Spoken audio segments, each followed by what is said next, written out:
बांग्लादेश में हिंसा के बाद पीएम शेख हसीना ने देश छोड़ दिया है। राजधानी ढाका में प्रदर्शनकारी पीएम आवास में घुस चले हैं। पीएम शेख हसीना के देश छोड़ने के बाद आगजनी होने लगी। प्रदर्शनकारियों ने पीएम आवास में तोड़फोड़ और सामान की लूटपाट शुरू कर दी।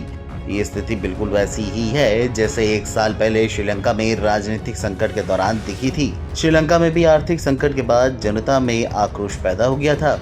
बांग्लादेश में एक बार फिर से हिंसा भड़की है। लोग पीएम हसीना का इस्तीफा भी मांग रहे थे। दूसरे चरण की हिंसा में 100 से भी ज्यादा लोगों की मौत हो गई। पहले चरण की हिंसा में कुछ दिन पहले ही पुलिस और मुख्य रूप से छात्र प्रदर्शनकारियों के बीच हिंसक झड़पें देखने को मिली थी। इसमें 200 से अधिक लोगों की मौतें हो गई। इसके बाद एक दिन पहले ही प्रदर्शनकारियों ने आम जनता से लॉन्ग मार्च टू ढाका में भाग लेने का आह्वान किया था। बांग्लादेश में सेना के सत्ता पर काबिज होने की अब राह खुल गई है। श्रीलंका में पिछले साल आर्थिक संकट के बाद जनता का गुस्सा भड़क गया था। गुस्साए प्रदर्शनकारियों ने राष्ट्रपति भवन पर कब्जा कर लिया था। राष्ट्रपति गोटाबाया राजपक्षे ने देश छोड़ दिया था। उस समय भी प्रदर्शनकारियों की राष्ट्रपति भवन में घुसकर तोड़फोड़ की थी। 2022 श्रीलंकाई राजनीतिक संकट श्रीलंका में राष्ट्रपति गोटाबाया राजपक्षे और श्रीलंका के लोगों के बीच सत्ता संघर्ष के कारण उत्पन्न हुआ था। देश में आर्थिक संकट के कारण जनता द्वारा किए गए सरकार विरोधी प्रदर्शनों ने इसे और भी ज्यादा हवा दे दी थी। बांग्लादेश में हिंसक प्रदर्शन बेकाबू हो चले हैं। प्रदर्शनकारी ढाका में स्थित पीएम हाउस में तोड़फोड़ कर रहे हैं।